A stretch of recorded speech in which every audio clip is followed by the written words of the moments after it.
my name is Owen McGraw. I'm going to talk to you guys a little bit about plastic water bottles. They're pretty popular. You see them everywhere you go these days. Stores, checkout lines, vending machines. I see one person has a plastic water bottle in here. They're everywhere. But there's a lot of health hazards and environmental hazards that go with plastic water bottles. There's just a shot of what you typically see in a Walmart, just water bottles on top of water bottles. Like I said, lots of environmental hazards and human health hazards, but there are options and solutions available. Starting with health hazards, water bottles, our current water bottles are made of PET. I actually can't pronounce pretty much any of that, so I'm not going to try. But PET is made from petroleum hydrocarbons, which means oil. According to Suzanne Dreyer, which is an author for National Geographic, Americans use 29 billion bottles of water annually, and it takes 17 million barrels of crude oil to make those bottles.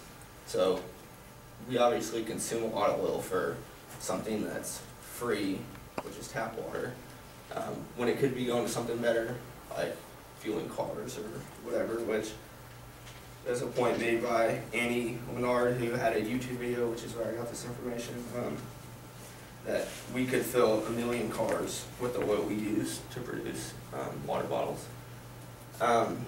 So along with the oil, it's a huge energy waste, water bottles are.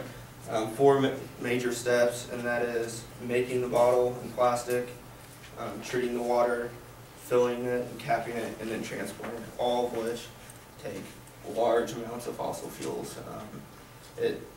According to Earth Policy Institute, it's estimated that over 50 million barrels of crude oil are used in order to process, pump, transport, refrigerate, everything that goes into a bottle of water.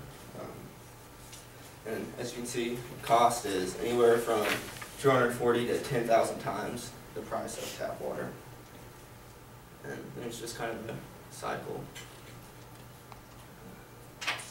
And then the other portion of the environmental hazards is landfills. On a daily basis, we deposit 67 million water bottles just in the trash. Forget recycling, just put them in a landfill. In 2005, according to National Geographic, 2 million tons of water bottles were placed in landfills.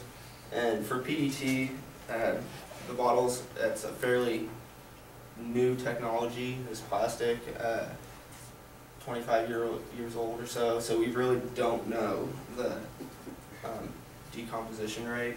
It's estimated up to thousands of years, but we really don't know.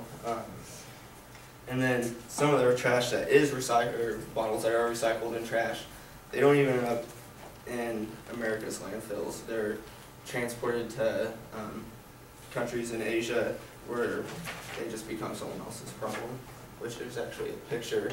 If it's kind of hard to see because of all the trash. There's a guy in a canoe moving his way through, doing what I don't know. But, and then, so that's the environmental hazards. The health hazards that go along with it is the major one is the chemical BPA. This is used in producing the PET bottle. It's actually, this chemical is leached through sunlight and just storage over long periods of time. This chemical is leached into your bottled water. The chemical is actually an estrogen mimicking chemical. According to Dr. McCullough, the health problems linked with it are learning behavior, altered immune system, early puberty in girls, diabetes and obesity, prostate, and breast cancer.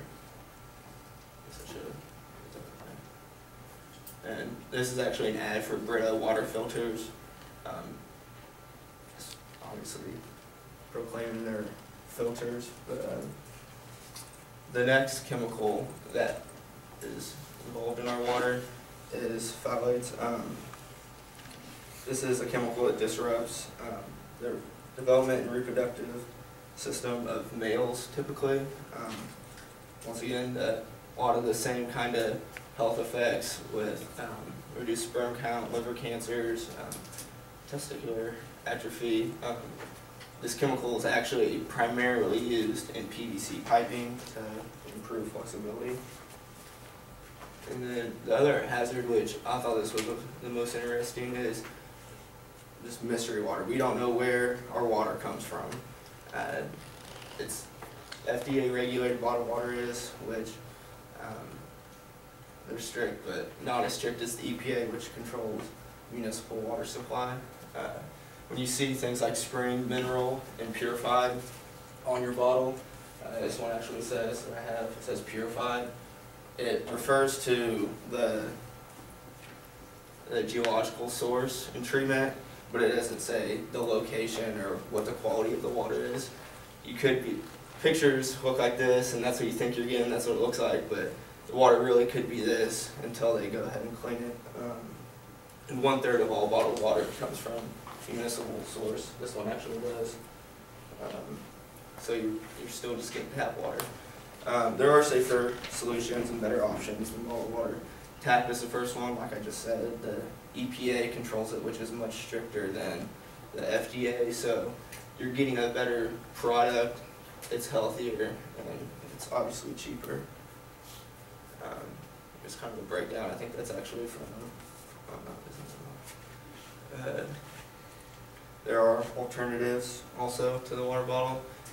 Just get a BPA-free container, aluminum, glass, some plastics. Like I said, tap water's free, fill it up before you leave the house. Box water is another option. Actually, got to see this in Michigan over the summer.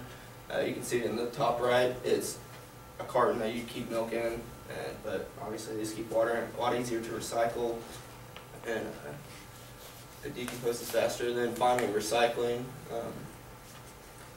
So again, according to National Geographic, 13% of our 29 billion bottles are recycled. Still a large number being recycled, but it's not enough. And then one bottle recycled can power a 60-watt light bulb for a year. And also recycling, you're not just reproducing the same bottles over and over again. Plastic being recycled can be used for fleece clothing, carpeting, decking, playground equipment, and new plastic containers. So that's basically it. So if next time you go to grab a bottle of water, you can pick tap or bottle, I guess.